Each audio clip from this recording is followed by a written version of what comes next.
আসসালামু আলাইকুম প্রিয় শিক্ষার্থী বন্ধুরা, আশা করি তোমরা সকলে আলহামদুলিল্লাহ ভালো আছো। আমি আলহামদুলিল্লাহ ভালো আছি। আজকে আমি তোমাদের সাথে আলোচনা করব, গত ভিডিওতে আমি যে অধ্যায়ের বেসিক আলোচনা করছি সেই অধ্যায় থেকে যে তিন প্রকার ম্যাথ শেয়ার, সমহারে শেয়ার ইস্যু, অধিহারে শেয়ার ইস্যু এবং অবহারে শেয়ার ইস্যু। আজকে আমরা আলোচনা করব সমহারে শেয়ার ইস্যু। সুতরাং আমার চ্যানেলে যারা নতুন তারা অবশ্যই আমার চ্যানেলটা সাবস্ক্রাইব করে আমার সাথে থাকবা এবং অবশ্যই লাইক কমেন্ট শেয়ার করতে ভুলবা না। প্রিয় শিক্ষার্থী বন্ধুরা, আজকে তোমাদের সাথে আলোচনা করব সমহারে শেয়ার ইস্যু। সমহারে শেয়ার ইস্যু মানে হচ্ছে আমার কোম্পানির শেয়ারটা যে দামে আমার কোম্পানির দলিলে লেখা আছে ওই দামে শেয়ারটা বিক্রি করা। সো আমি একটু উদ্দীপকটা একটু যদি পড়ি, দেখো যে সুরমা কোম্পানি লিমিটেড প্রতিটি এই যে 10 টাকা, তাদের দলিলে লেখা আছে কয় টাকা, 10 টাকা মূল্যে, তাদের এই 10 টাকা মূল্যে 2 লক্ষ শেয়ারে বিভক্তি এবং 20 লক্ষ টাকা অনুমোদিত মূলধনে কোম্পানি নিবন্ধিত হয়। ঠিক আছে। সো এই যে আমাদের তথ্য, এগুলো কিন্তু এই অধ্যায়ের কোম্পানির নিজস্ব তথ্য। এই কোম্পানির শেয়ারের দাম প্রতি একটা শেয়ারের দাম 10 টাকা এবং তাদের হাতে 2 লক্ষ শেয়ার আছে। তার মানে তাদের মূলধন যেটা নিবন্ধন করছে কোম্পানি সেটা হচ্ছে 20 লক্ষ টাকা। এখন এই কোম্পানির তাদের মূলধন বৃদ্ধি করার জন্য তারা বাজারে বা মার্কেটে, শেয়ার মার্কেটে শেয়ার ইস্যু করে, যার মাধ্যম থেকে জনসাধারণ শেয়ার ক্রয় করে। যেমন ধরো বলা আছে যে কোম্পানির মূলধন সংগ্রহের জন্য 1,80,000 শেয়ার সমমূল্যে, এই সমমূল্য মানে হচ্ছে সমহারে, সমহার মানে এই যে শেয়ারের দাম 10 টাকা, ওই 10 টাকা মূল্যে কি বলতো শেয়ারটা বিক্রি হবে, বিক্রয়ের জন্য জনসাধারণের নিকট আহ্বান করে। এবং এই কোম্পানি ভালো এবং সুনাম আছে বলে জনসাধারণ কি করছে, তাদের যতটুকু শেয়ার আবেদন আছে তার চেয়ে প্রায় 10,000 শেয়ার বেশি তারা আবেদন করছে, মানে ক্রয় করছে। সো 1,90,000 শেয়ারের আবেদন পাওয়া গেল। একটু খেয়াল করো, এই কোম্পানি তাদের মাতুব্বরি করতে পারবে এই 1,80,000 শেয়ারের উপর। সেক্ষেত্রে তারা বাজারে ইস্যু করছে 1,80,000 শেয়ার। একটু খেয়াল করো, কিন্তু তাদের আবেদন পাইছে, বিক্রি হয়েছে 1,90,000 শেয়ার। তার মানে কি আমার এখানে 10,000 শেয়ার কিন্তু অতিরিক্ত আবেদন আছে, 10,000 শেয়ার আছে অতিরিক্ত, 10,000 শেয়ার আছে অতিরিক্ত আবেদন।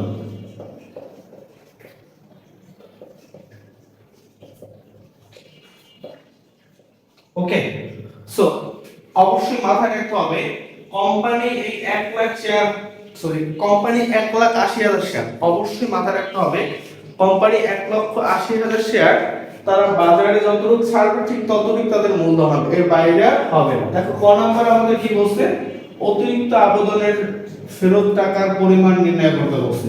সো এখন অতিরিক্ত আবেদনের টাকার ফেরত টাকার পরিমাণ আমরা কি করব বলো তো, নির্ণয় করব। একটু খেয়াল করো, আমাদের ক নম্বরে অতিরিক্ত আবেদনের ফেরত টাকার পরিমাণ নির্ণয়। এখন অতিরিক্ত আবেদনের ফেরত টাকা একটু খেয়াল করো, অতিরিক্ত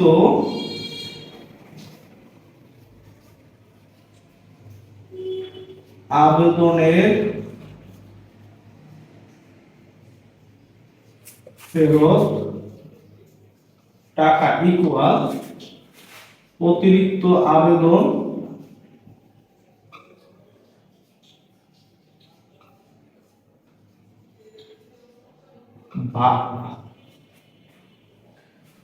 অতিরিক্ত আবেদনের ফেরত টাকা ইকুয়াল অতিরিক্ত আবেদন ইনটু শেয়ার মূল্য, শেয়ার মূল্য। প্রিয় শিক্ষার্থী বন্ধুরা, এখন অতিরিক্ত আবেদন কিভাবে করছে দেখো, এই যে কোম্পানি ইস্যু করছে 1,80,000 শেয়ার, বাজারে ইস্যু হইছে 90,000 শেয়ার। তাহলে আমরা অতিরিক্ত আবেদন কিভাবে বের করব দেখো, অতিরিক্ত আবেদন হচ্ছে 1,90,000 টাকা আবেদন পাইছে মাইনাস 1,80,000 টাকা কোম্পানি ইস্যু করছে, সেই 10,000 টাকা অতিরিক্ত শেয়ার। যদি এটা তোমাদের আমি বোঝানোর জন্য লিখছি, তোমাদের না লিখতে হবে, স্যার এটা বুঝে নিবে। ঠিক আছে। সেই ইনটু শেয়ারের দাম কত বলো তো, এই যে 10 টাকা, সো সমমূল্যে শেয়ার ইস্যু 10 টাকা করে, তাহলে আমাদের হবে 1 লক্ষ টাকা।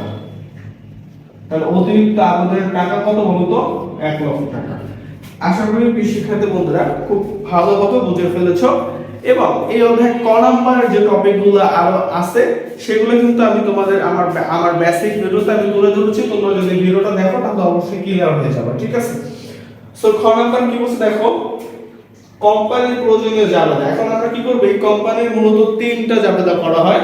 সেটা হচ্ছে শেয়ার আবেদনের জাবেদা, এরপর শেয়ার আবেদনের টাকা মূলধন হিসেবে গ্রহণ এবং অতিরিক্ত আবেদনের ফেরতের জাবেদা। যদি বিভিন্ন খরচ সংক্রান্ত বিষয় থাকে তাহলে খরচের জাবেদা দিতে হবে। তবে এই অঙ্কের মধ্যে কোনো খরচ ছিল না, সুতরাং শুধুমাত্র দুইটাই জাবেদা হবে। সেটা হচ্ছে শেয়ার আবেদনের জাবেদা এবং কি আবেদনের অর্থ মূলধন হিসেবে গ্রহণ, এটার জাবেদা। সো আমাদের সেই কোম্পানি লিখব সুরমা কোম্পানির জাবেদা।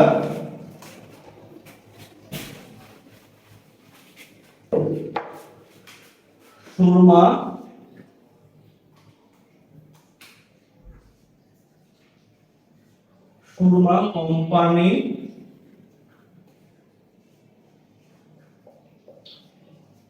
এর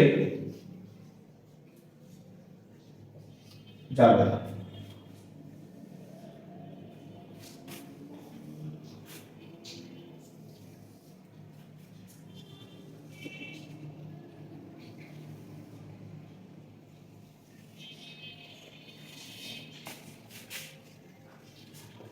তারিখ, বিবরণ, খতিয়ান পৃষ্ঠা, ডেবিট টাকা, ক্রেডিট টাকা। সো আমাদের এখানে দুইটা জাবেদা হবে। কয়টা জাবেদা? দুইটা জাবেদা। এক নাম্বার জাবেদা হবে শেয়ার আবেদনের জাবেদা। এখন অফকোর্স মনে রাখতে হবে যৌথ মূলধন কোম্পানি, এই সব কোম্পানি কখনোই নগদ লেনদেন করে না, এরা লেনদেন করে ব্যাংকের মাধ্যমে। এখন ব্যাংকের মাধ্যমে লেনদেন করলে অবশ্যই যে যারা আবেদন করছে 1,80,000 শেয়ার, তারা অবশ্যই ব্যাংকে আবেদন করছে, তাহলে অফকোর্স ব্যাংকের টাকা বাড়ছে।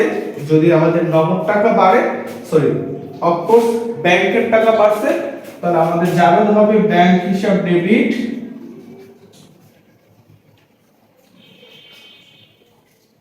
এবং শেয়ার আবেদন ক্রেডিট।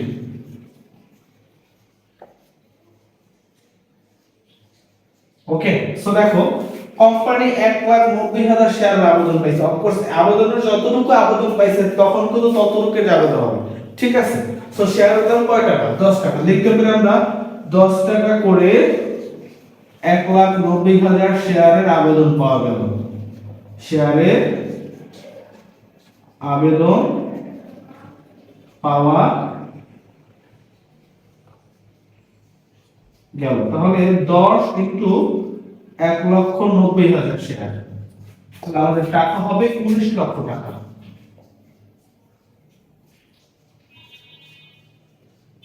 ক্লিয়ার? এখন কি শিক্ষার্থী বন্ধুরা, এই যে শেয়ার আবেদন করছে, এখন এই কোম্পানি কি করবে, এই আবেদনের টাকা তারা মূলধন হিসেবে তারা কাউন্ট করে নিয়ে নেবে। সো যদি যখন মূলধন হিসেবে কাউন্ট করবে তখন অবশ্যই মূলধন হিসাবটা কোম্পানির অ্যাকাউন্টে ক্রেডিট হবে। সেই ক্ষেত্রে অবশ্যই শেয়ার আবেদন কি হবে? ডেবিট হবে। দেখো শেয়ার আবেদন ডেবিট, শেয়ার আবেদন ডেবিট, শেয়ার মূলধন ক্রেডিট। একটু খেয়াল করবে শিক্ষার্থী বন্ধুরা, আমরা এই যে অতিরিক্ত আবেদনের টাকা ফেরত দিব 10,000 শেয়ারে, ঠিক আছে? কিন্তু যখন আমরা ফেরত দিব তখন জাবেদা কি হবে? ব্যাংক, যখন আমরা শেয়ার আবেদন করছি তখন জাবেদা কি হইছে? ব্যাংক হিসাব ডেবিট, শেয়ার আবেদন ক্রেডিট। এখন যদি আমি ফেরত দিয়ে দিই তাহলে অফকোর্স এটা উল্টে যাবে, তখন শেয়ার আবেদন ডেবিট এবং ব্যাংক হিসাব কি হবে বলতো? ক্রেডিট হবে। সেক্ষেত্রে আমি আরেকটা ঘর না করে আমি কিন্তু চাইলে এখানে কিন্তু দেখাতে পারি, কারণ আমি এখানে কিন্তু শেয়ার আবেদন ডেবিট লিখেছি। তাহলে শেয়ার আবেদন ডেবিট হচ্ছে আমাদের 19 লক্ষ টাকা, ঠিক আছে? আর শেয়ার মূলধন আমি তোমাদের বলেছিলাম যতটুকু কোম্পানি ইস্যু করবে ততটুকু তাদের শেয়ার মূলধন। তাহলে 10 টাকা করে 1,80,000 কোম্পানির শেয়ার মূলধন, অর্থাৎ ক্রেডিট পাশে শেয়ার মূলধন 18 লক্ষ টাকা। ক্লিয়ার? এরপর আসো, এই কোম্পানি যে বলছে না ফেরত দিলে জায়গাটা উল্টো হয়ে যাবে, শেয়ার আবেদন ডেবিট, ব্যাংক হিসাব কি ক্রেডিট। তার মানে আমি এখানে যেহেতু শেয়ার আবেদন লিখে ফেলেছি টাকাটা, তাহলে আমি অবশ্যই কি করব, শুধু এখানে লিখতে পারি না ব্যাংক হিসাব ক্রেডিট, ব্যাংক হিসাব ক্রেডিট অফকোর্স 1 লক্ষ টাকা, যেটা আমি ক নম্বরে বের করছি। এখন ব্যাখ্যাটা কি হবে, শেয়ার আবেদনের অর্থ শেয়ার আবেদনের অর্থ মূলধন হিসাবে গ্রহণ এবং অতিরিক্ত আবেদন অর্থ ফেরত, অতিরিক্ত আবেদনের অর্থ ফেরত প্রদান। প্রিয় শিক্ষার্থী বন্ধুরা, আশা করি সমহারে এর চেয়ে সহজ আর অঙ্ক আসবে না। এখন যদি কোনো খরচ থাকতো, তাহলে অফকোর্স সংশ্লিষ্ট খরচ বা খরচ সমূহ ডেবিট এবং ব্যাংক হিসাব ক্রেডিট। অবশ্যই মনে রাখতে হবে খরচগুলো কিন্তু অবশ্যই যতটুকু শেয়ার ইস্যু করবে তার উপর হবে, এর বাইরে আর কিন্তু হবে না, মনে রাখবে, ঠিক আছে। সুতরাং আমরা এখন এটা থেকে আরেকটা জিনিস শিখবো, সেটা হচ্ছে যেহেতু আমাদের আর্থিক অবস্থা বিয়োগ করতে হবে, এখান থেকে আমাদের একটা চলতি সম্পদ বের করতে হবে, সেটা হচ্ছে ব্যাংক হিসাবের উদ্ধৃত। কি বলতো, ব্যাংক হিসাবে বা ব্যাংক উদ্ধৃত যেটা বলি আমরা, হ্যাঁ। এখন সেটা কিভাবে করব, অবশ্যই সেটা আমি কিন্তু জায়গাটা থেকে করতে পারি। কিরকম দেখো, এখানে কিন্তু ব্যাংক হিসাব আছে ডেবিট, তার মানে কি এটা আমি প্লাস ধরে নিচ্ছি, ট্যাক্টিক শিখে নাও। এরপরে এখানে কিন্তু ব্যাংক হিসাব আছে কি বলতো ক্রেডিট, তার মানে এটা মাইনাস, তাহলে প্লাস এখানে আছে কি বলতো মাইনাস, তাহলে এখানে আছে 19 লক্ষ টাকা, আর এখান থেকে 1 লাখ টাকা ব্যাংক থেকে মাইনাস যাবে, তাহলে আমাদের ব্যাংক উদ্ধৃত দ্বারা হচ্ছে 18 লক্ষ টাকা। তাহলে এই 18 লক্ষ টাকা হচ্ছে এই কোম্পানির চলতি সম্পদ। সো আমরা আরেকটা কথা বলেছি, যদি কখনো কিন্তু এখানে ব্যাংক হিসাবের উদ্ধৃত এত টাকা ধরে তারপর আর্থিক অবস্থা বিবরণী করতে বলে, এই জিনিসটা তোমরা মাথায় রাখবা। সো আমি এখন গ নাম্বারটা তোমাদের সাথে আলোচনা করব। গ নাম্বারটা হচ্ছে আর্থিক অবস্থার বিবরণী। আর্থিক অবস্থার বিবরণী, অফকোর্স তোমরা জানো আর্থিক অবস্থার বিবরণীতে প্রতিষ্ঠানের সম্পদ এবং প্রতিষ্ঠানের দায় এবং মালিকানা সত্ত্ব দেখাতে হয়। ঠিক আমি একই নিয়মে এই কোম্পানির সম্পদ এবং দায় দেখাবো, এখানে লিখে দিচ্ছি আমরা সম্পদ সমূহ। অফকোর্স মনে রাখতে হবে এই কোম্পানিতে শুধুমাত্র একটা সম্পদ আছে, যেটা ব্যাংক হিসাব থেকে আমি নির্ণয় করে তোমাদের দেখাইছিলাম, ব্যাংক হিসাবের উদ্ধৃত, ব্যাংক হিসাবে বা ব্যাংক উদ্ধৃত যেটা বলি আমরা, হ্যাঁ, 18 লক্ষ টাকা।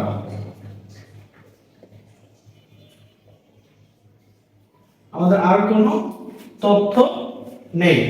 এখন আমাদের দেখতে হবে শেয়ার মালিকদের সত্ত্ব দায়, শেয়ার মালিকদের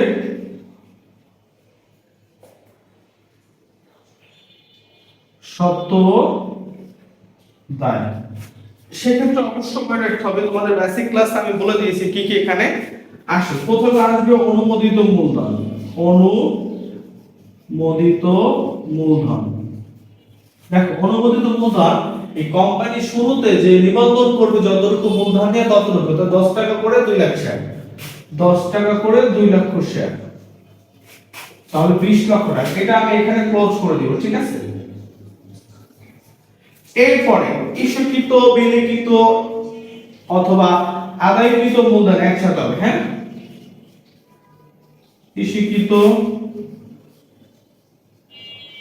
বিলিখিত,